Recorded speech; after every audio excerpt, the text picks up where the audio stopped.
sa iring kadako sa iring.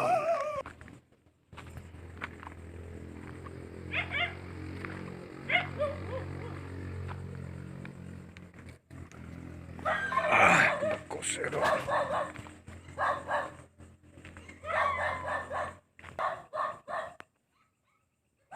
Maayong gabi kaninyong tanan, mga nagsuporta sa akong YouTube channel o Facebook page. Daghan kayo mga ero dali dapit. Yan ang balay nga karaan. Daghan na kuno kayong mga diliing sa ato dire lugaraha sa palibot kining bayan na ako noy mga duwindi nga magduwa-duwa atong tan-awon kung sa katinuod kay may istorya sa panahon sa mga katigulangan. Ang ilang istorya kabahin niining balaya nga doon na daw kunoy magduwa nga mga dawindi bato kung sa katinuod.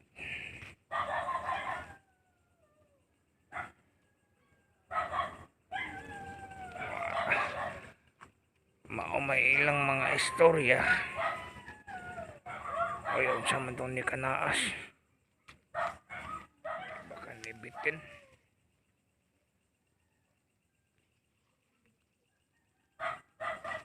Iyawan ko da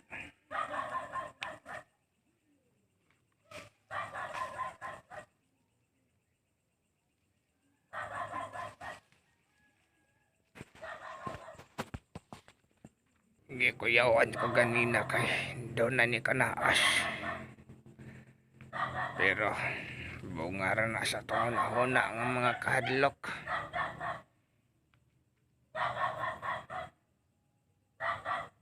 Karon alas 12 na sa kagabhion tungang gabi na mga ka-idol.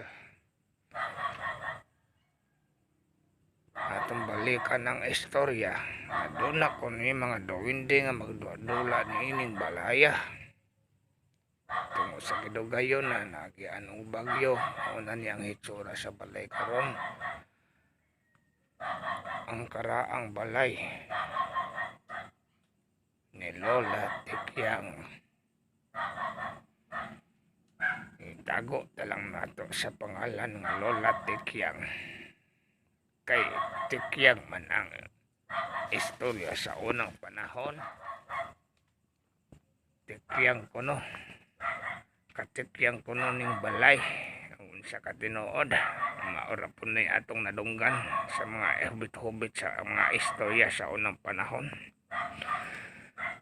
Muni gitawag nila ang bahay ni Lola Tikyang sa itong kanaas Igbaw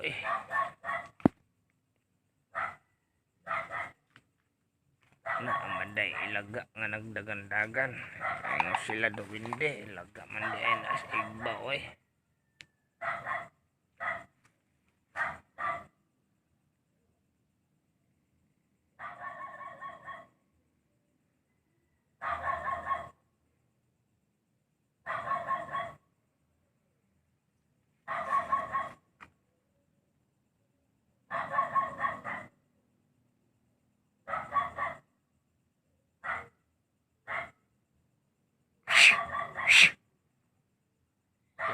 day guys na nagdagandagan Igbaw ano kayo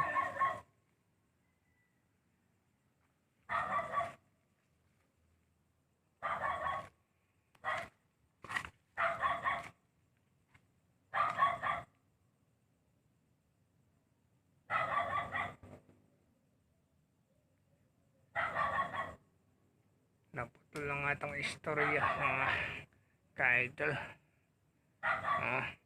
Mauna ni ron ang kagabion sa kawakwakan Tribo wakwak tani nanan dire. Uban nilang ko ninyo guys kaya ako rin yung usad dire.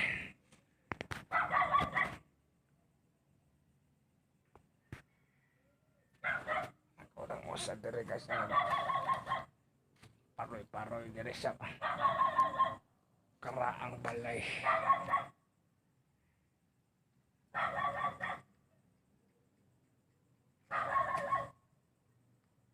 Ay laga rin ang taga ng tagaan eh.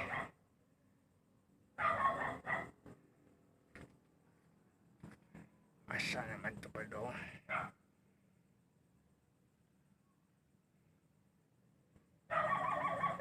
Abi man ako bitin kanina.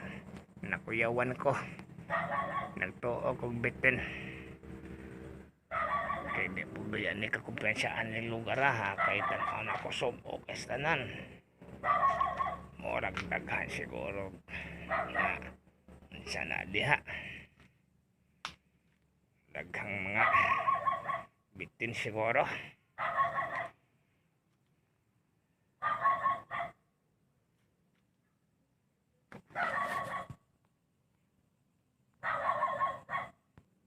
Naapod ko no diri mabangis nga agta.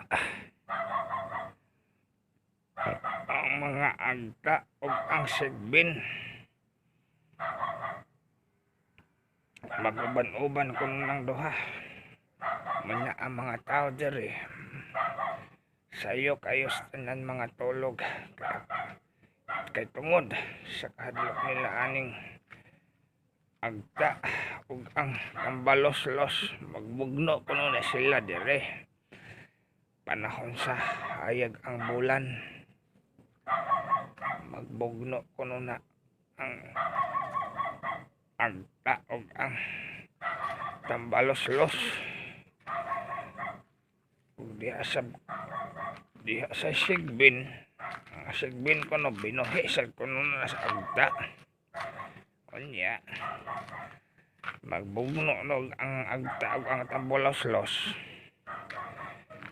mulaban kuno na ang sigbin sa agta kay iya man ang amo ang sigbin ang tambalos-los puwerte man ang dakoa ug makagi nagbuilding tupong masabna sa building kadakon unyang agta bobo ra man nagjota di man na motobo ang agta siguro mga 10 feet siguro gitas-on siguro ana ang bana-bana lang nako pero ang kaning tambalos-los ug makaagi na og building 7th floor ang gitas-on mo 7th floor pod ang iyahang height ang iyang gitas-on muna nga kining lugar ha sa bukiran sa Kantoratoy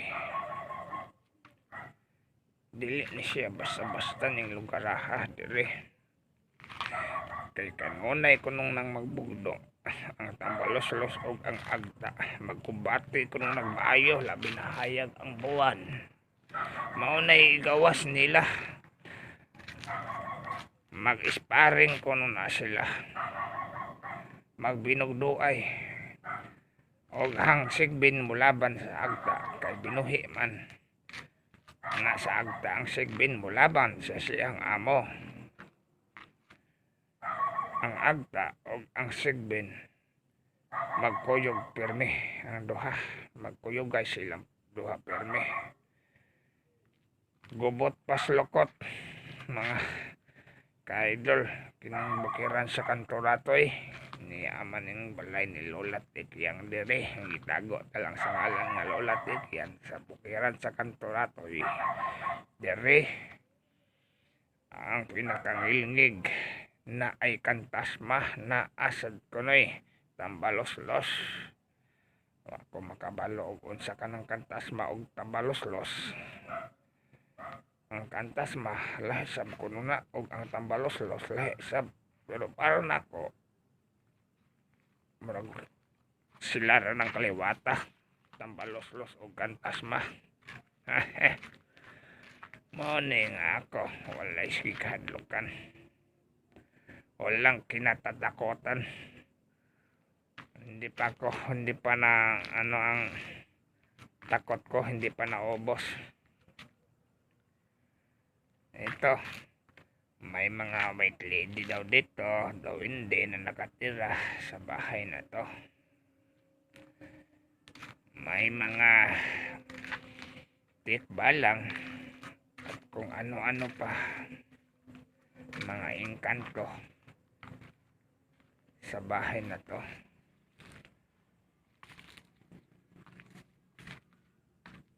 Ito po, hindi pa naubos ang takot ko kasi wala pa ako. Kaya wala na akong wala akong kinatatakutan dito. Ang takot ko lang, takot ako sa Diyos. Pero dito sa mga engkanto, kailangan tayong mga dasal na orasyon para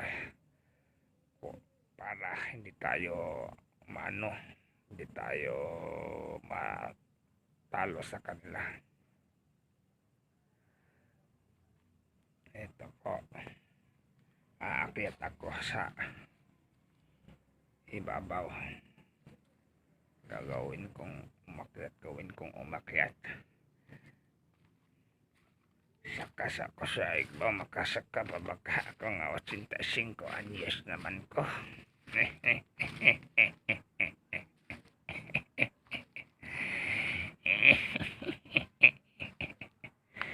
Asa man ko maagi dapita, pero siguro di mo at kadaon ni kay murag libon man kaayo ni tanan, sakit pa kaayo ang akong tuhod.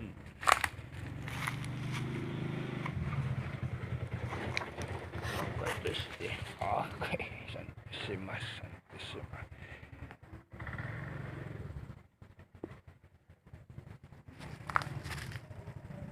Ang mga istorya sa unang panahon sa akong lolo. Ang istorya ni Lolo Tekyo. Nandiring dapita. Doon ay bitin nga trabongko. Magdala-dala og trabongko ang usa ka bitin. Bitin nga banakon nga nagitawag nila kobra. Magduwa-duwa na siya trabongko.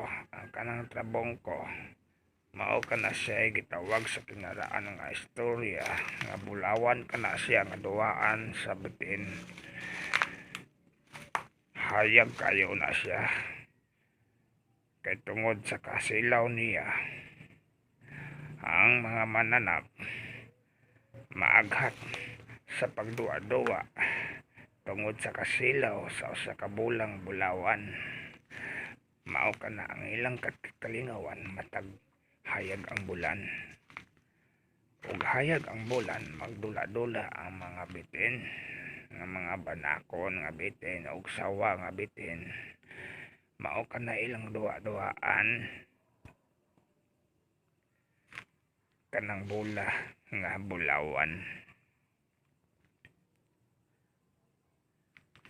O dito sa tumo sa bungtod, doon ay pinakahiganting bitin. Ang bola dako sa siguro, kay dako man sa higanti masya nga bitin. Ura siguro kadako sa bola sa basketball.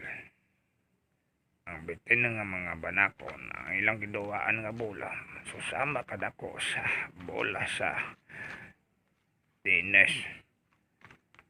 Kadakon siga kayo sa tanan.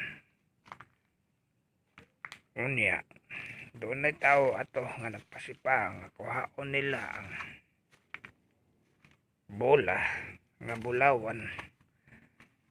Kay mahal kuno kaayo na og presyo ang duwaan sa bitin nga trabongko nga usa ka bola nga bulawan.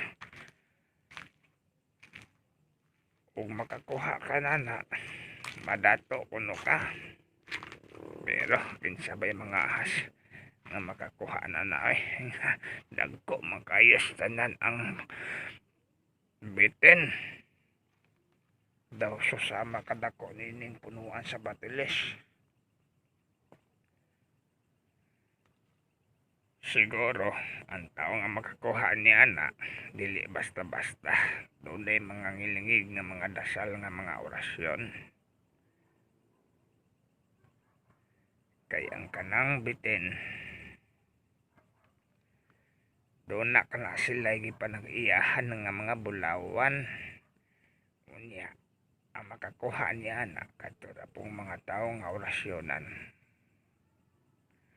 O malupig nila ang gahom sa usa ka bitin nga nagdala og trabungko, kana makuha na nila ang bulawan nga trabungko.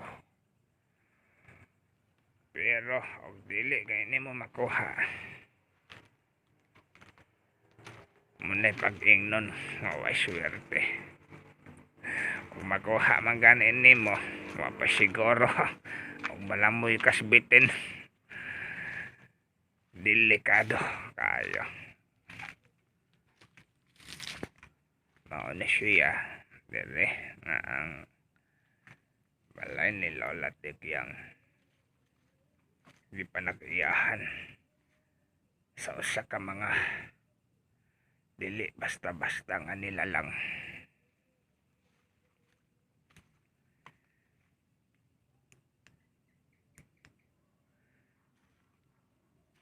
Ang mga nilalang nga nangatiliingon sa ato or mga kanang gitawag nilang mga tikpalang, dawinde, sigben, mga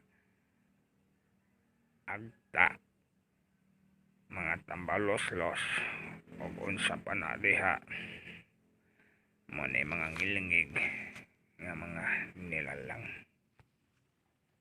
Dili na sila kamang-amangan, dili na sila kapaangay pasabatan, delikado ka na sila. Ang ato alang diri, kung siya makita na to, maorasat ang atong makita.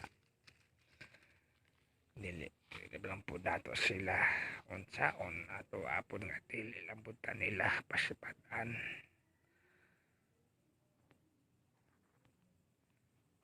Kay, kita diri. Igo na ta diri nagsosi og unsa ka tinuod og doon na ba tayo makita wa.